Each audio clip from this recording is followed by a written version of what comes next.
मैं राजकुमार भाई, हमारे मनोज भाई, हमारे हरिशंकर भाई और रवि सुमन जी, रवि सेन, मैं इन सबका आभार व्यक्त करता हूँ कि उन्होंने आज आपके बीच में हमें लाभ खड़ा किया।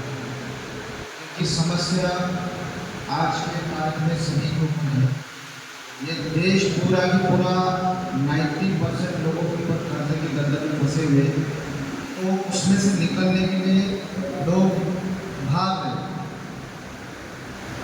कि हमें इसमें से राहत कैसे मिलेगी। क्योंकि मैं एक बात शुरू करने वाला था, तो सवाल पहले आया, चलो अच्छी बात है। आगे नोट छाप के वो हमारे पास कैसे आते हैं। देखो, आरबीआई को नोट छापने के लिए परमिशन लेनी पड़ती है भारत सरकार से। जो आरबीआई का कानून बना है 1924, उसके तहत सेक्शन 26 में लिखा हुआ है कि आरबीआई को इंस्ट्रक्शन देगी भारत सरकार, और उसी भारत सरकार के इंस्ट्रक्शन पे आरबीआई नोट छापता है और वो जाते हैं बैंकों की तरफ और डिपॉजिट हो जाती है बैंक में। जब भी आप बैंक में जाते हो पैसा निकालने के लिए या एटीएम में, उस जरिए से नोट हमारे पास पहुँचते हैं। आपने नोटबंदी के समय में देखा होगा कि नोट बंद कर दिए गए थे, तो लोगों से जो नोट जमा करवाने के लिए कहा गया था, हमारे पंतप्रधान जी ने कहा था रात में 8 बजे आकर कि आज मध्य रात्रि से 500 और 1000 के नोट बंद कर दिए गए। तो इसी तरह से हम सब ने नोट बैंकों में जमा कर दिए और उसके एवज में हमको 2-2 हज़ार के नोट एटीएम से पर डे निकाला जा रहा था। जबकि बड़े बड़े नेताओं का, बड़े बड़े उद्योगपतियों का नोट बीजेपी कार्यालय से तब्दीली किया जा रहा था। 2016 में आप अगर गूगल करके देखेंगे कि हमारे देश में करेंसी जो चल रही थी 16 लाख करोड़ की करेंसी चल रही थी। नोटबंदी के बाद में जब नए नोट छपवाए गए तो वो करेंसी लगभग 32 से 34 लाख के करोड़ के लगभग छप गई और बाजार में आ गई, जिसमें से एक हिस्सा हम जनता के पास आया और एक हिस्सा बीजेपी प्रचार में लग गया और बड़े बड़े उद्योगपतियों के बदली के लिए उनको नोट बदल कर दिए। तो आज का विषय ये था हमारा, जैसा भी मेरे पास में कुछ बचा है बोलने के लिए। हमारे राजकुमार भाई ने काफ़ी सारा पे आपकी बातें बता दी है। मैं चाहता हूँ कि आप जितने भी पीड़ित लोग आए, मेरी बात खत्म होने के बाद में आपने एक करके सवाल पूछ सकते हैं, जिनको मैं हाथों हाथ जवाब दे दूँ, या उस पर अगर कुछ मार्ग निकालना पड़े तो हमारे यहाँ की जो आज टीम है उस पर बैठ के हम कुछ मार्ग निकालेंगे जिससे आपको इसमें से समाधान मिले। तो मैं थोड़ा सा ब्रीफिंग दे दूँ कि रुपया कैसे छपा जा रहा था। 1947 में हमारा देश आज़ाद हुआ ऐसा कहा गया है और स्कूलों में भी पढ़ाया जा रहा है, 15 अगस्त मनाया जा रहा है, 26 जनवरी मनाया जा रहा है। जब राजा शेरशाह सूरी था उसने ये रुपये का चलन अस्तित्व में लेकर आया। उस वक्त में जब रुपया बंद कर दिया गया था तो हमारे राजकुमार भाई ने बोला कि सोने की मोहर जिसमें चांदी के सिक्के 10 आते थे, तो वो बदल 15 रुपये कर दी। एक मोहर की कीमत हो गई थी 15 रुपये, तो उसको तोला जाता था सोने में।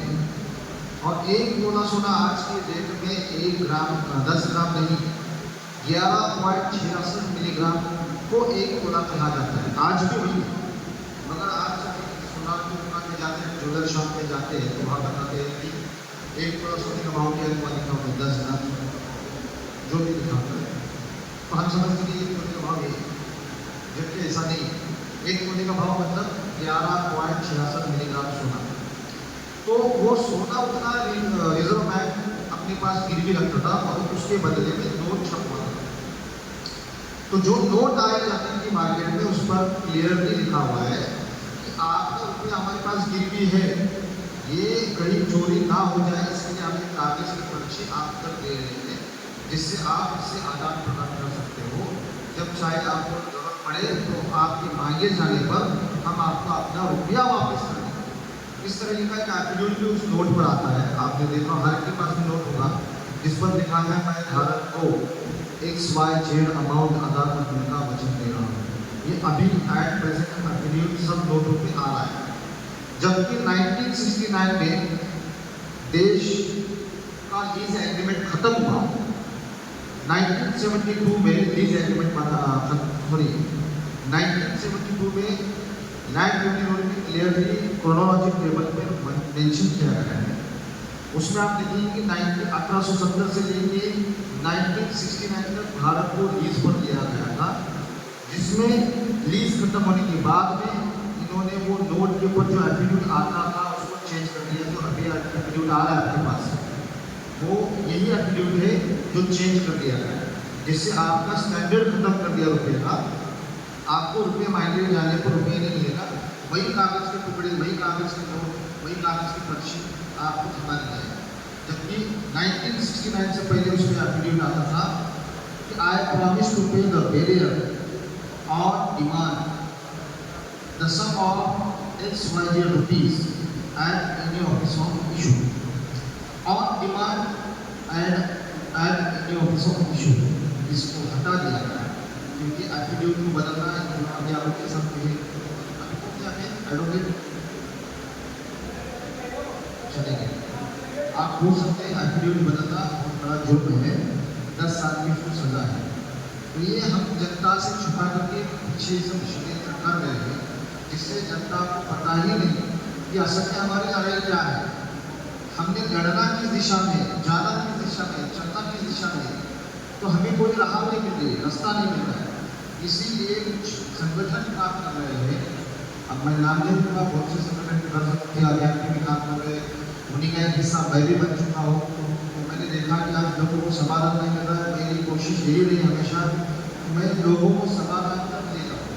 तो उसी के लिए आज हमारे यहाँ के आयोजकों की संपत्तियाँ और काफ़ी टाइम से हमारे साथ वो जुड़े हुए हैं, तो उनकी बड़ी इज्जत करने पे आज आपको यहाँ आना पड़ा। तो समाधान ये है कि सब में पहले हमें जानकारी लेना जरूरी है। हर एक का व्यक्तिगत कर्जा व्यक्तिगत है।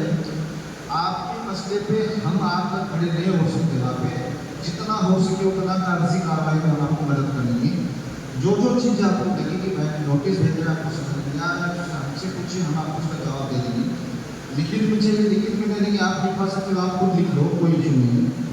यहाँ पे जो हमारी टीम रहेगी वो आपको बता दें कि इसमें लड़ना कैसे। मगर ज्ञान युद्ध लड़ाई में आपने कर्जा लिया है, कर्जा चुकाना आपको है, लड़ना आपको है, प्रशासन से लड़ाई आपको करना है, आपके हक में आपको ही बात करना है।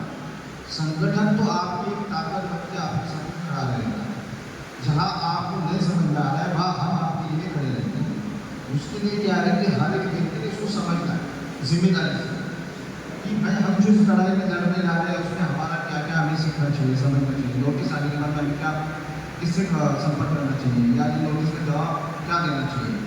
बैंक को कार्रवाई उसकी स्टेप बाय स्टेप अलग अलग प्रोसेस में, अलग अलग स्थितियों में, अलग अलग परिस्थितियों में अलग होती है। ये नहीं कि आज मैंने 2-4 लोगों से बात किया तो मुझे पता चला कि बैंकों ने घर में जबरदस्ती सील लगा दिया है, पुलिस प्रशासन ने घर से बाहर निकाला गया। यहाँ की पुलिस को यही पता नहीं कि यहाँ की ये जनता मालिक है जो आपके पैसे पे लोग काम कर रहे हैं, जिनको आपके टैक्स पे पैसे को तनख्वाह जाती है। यहाँ पे कभी हर बात इन्होंने बताया कि चपरासी से लेकर प्राइम मिनिस्टर तक के ये हमारे नौकर हैं, मगर कभी हमने आज तक उनको बताया नहीं कि हमारा हम मालिक कैसे हुए, और मालिक के अंदाज में आपने कोई बात नहीं की। उस वजह से आपके ऊपर ये लोग प्रेशर टेक्निक यूज करके आपको दबाने की कोशिश करते हैं। आवाज़ ऊँची करके आपसे बात करेंगे, आपको डराया जाएगा, धमकाया जाएगा। क्या बोले आप, किससे बात करें, पता है आपको कि हमारे SHO साहब है, ये हेड है, ये है, वो है, इस तरीके से आपको बात नहीं करके डराया जाता है। तो समझना ये है कि ये सब हमारे लोकल हैं और आप उसी कानून के दायरे में रह करके उनसे बात कर सकते हैं, उनको उनका हक अपना हक मान सकते हैं, उनको उनकी ड्यूटी बता सकते हैं, उनका कर्तव्य बता सकते हैं कि वो 24 घंटा बंदारण नहीं। और बंदारण आता है इसी भारत सरकार के अंदर जो लैंड रेवेन्यू रूल्स बता रहा है कि आपका जो 1969 में लीज एग्रीमेंट खत्म हुआ था, मतलब ये है कि आज जितने भी तंत्र चल रहे, कोर्ट, कचहरी, पुलिस, पुलिस, कलेक्टर, डीसी, आमदार जो इलेक्शन चल रहे हैं नगर सभा विधायक के लिए जितना भी ये सब चल रहा है सिस्टम, ये सब कुछ खत्म हो चुका है 1969 में। मगर ये आपको किसी ने नहीं बताया। ये एज इट इज ऐसे चलाते आ रहे हैं लोग, ऐसे चलाते आ रहे हैं, लोगों को गुमराह किया जा रहा है, लोगों के ऊपर नोट छापे जा रहे हैं, नए नए कानून बनाए जा रहे हैं, नए कानून के तहत आप लोगों को बांधा जा रहा है, CBDC लाके का आपको गुलाम बनाया जा रहा है। 2030 तक इन्होंने कंप्लीट प्लान कर चुके हैं, आपको उसको भनक भी नहीं लगने दे रहे लोग कि किस तरह से करने जा रहे हैं। आज देश के अंदर में 140 करोड़ जनता है। आप ये सोच कर देखिए, जो हमारे कैलाश भाई ने बताया आधार कार्ड के बारे में, सुप्रीम कोर्ट भी कहता है कि आधार कार्ड ये एक प्राइवेट डॉक्यूमेंट, सरकारी डॉक्यूमेंट नहीं है। तो 140 करोड़ जनता ने अगर आधार कार्ड बनवाया है, उसको टाइम टू टाइम आपको अपडेट करवाने के लिए जाना पड़ता है। हम ना करेंगे बायोमेट्रिक करेंगे तो 100 रुपये आपको चार्ज देना पड़ता है। आधार कार्ड में कुछ अपडेट करना हो तो 50 रुपये चार्ज देना पड़ता है। मैं 1 रुपया पकड़ रहा हूँ, 140 करोड़ जनता ने 1 रुपये भी दिया तो कितना हुआ, 140 करोड़। तो ये 50-50, 100 रुपये से हमारे से दूर कर रहे हैं। यही पता नहीं कि डॉक्यूमेंट क्यों जरूरत पड़े, बनाना है नहीं बनाना है ये भी नहीं पता है। जितने भी आज सरकार ने सितंबर 2015 में गैजेट निकाला हुआ है, जितने भी कार्ड धारक है इस देश में, भारत में जितने भी कार्ड धारक है, Aadhaar card, PAN card, voter ID, driving licence, वो श्रमिक कार्ड, क्या क्या अपने और बहुत सी कार्ड है, आधार कार्ड, जो कुछ भी कार्ड है, जो भी इनके सिस्टम में जाना गया हुआ है, ये सारे भारतीय विदेशी नागरिक हैं। भारत का मूल बीज कोई नहीं आता, क्योंकि मूल बीज को खत्म करने का ये षड्यंत्र कर रहे हैं और हम मूल बीज बचाने के लिए लड़ रहे हैं। मगर जब तक आप लोग हमारा साथ नहीं देंगे, आप हमारे साथ खड़े नहीं होंगे, तो हमारे देश में सुकून और शांति को नहीं आएगी। एक जाति के नाम पर हमको लड़वाएंगे, कटवाएंगे, आदिवासियों के जंगल उजाड़ेंगे, बड़ी बड़ी कंपनियों से लोग जंगल देने की बात कर रहे हैं। देश गाँव को खत्म क्यों किया जा रहा है? क्योंकि गाँव में से जो ग्राम सभा का पावर अभी बता रहे थे, विधानसभा, लोकसभा सबसे बड़ा ग्राम सभा, ये सुप्रीम कोर्ट का स्टेटमेंट है। तो गाँव को नष्ट कर देंगे और शहरों में उसको तब्दीली कर देंगे, तो गाँव की पावर को ही खत्म करेंगे और आपको जुडिशल पावर में लिख जाएंगे। ये सारा जो सिस्टम चल रहा है ये उसी के लिए चल रहा है। ये एकदम से आज बात हो रही और कल होगा ऐसे नहीं, क्योंकि इनका प्लानिंग कई वर्षों से चलते आ रहा है। 2030 तक का इनको पॉपुलेशन कम करना है, उसके अंदर में CBDC लागू करना है, उसके अंदर में जन सुरक्षा कायदा उन्होंने कानून बनाया है, महाराष्ट्र में लागू करने की बात हो रही है। जन सुरक्षा कायदा यहाँ पे लागू हुआ है, जन सुरक्षा विधेयक जो बना हुआ है,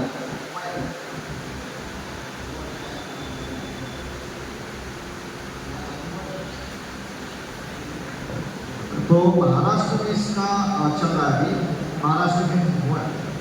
सर एक सवाल हो रहा है कि जैसा कि आपने बताया 1 रुपये के बराबर एक चांदी का सिक्का, 15 रुपये के बराबर गोल्ड का सिक्का, 11 देकर के चांदी का सिक्का ले सकते हैं गवर्नमेंट से।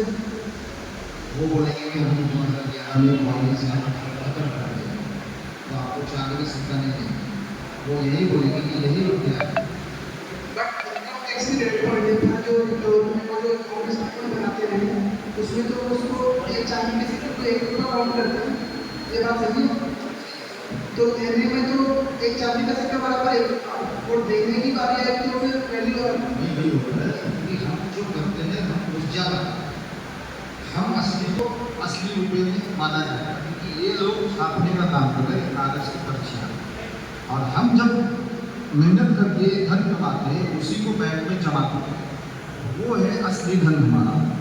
मगर जब बैंक में जाते हैं तो उसके एवज में आपको बैंक नोट दिए जाते हैं। आपने मान लो 1000 रुपये जमा करके उसके बदले में आपको 1000 रुपये के नोट थमा दीजिए, आप बाजार में चला दीजिए, क्योंकि लोगों ने उसी को रुपया समझ लिया है। क्योंकि कागज़ की पर्ची है, मैंने एक पर्ची बना करके आपको दे दिया, मैंने बोल दिया भाई जाओ ये राजकुमार भाई को दे दो, इसके ऊपर जो सामान या जो पैसा लिखा है ये राजकुमार भाई को आप छुट्टी दे देंगे, वो आपको दे देंगे।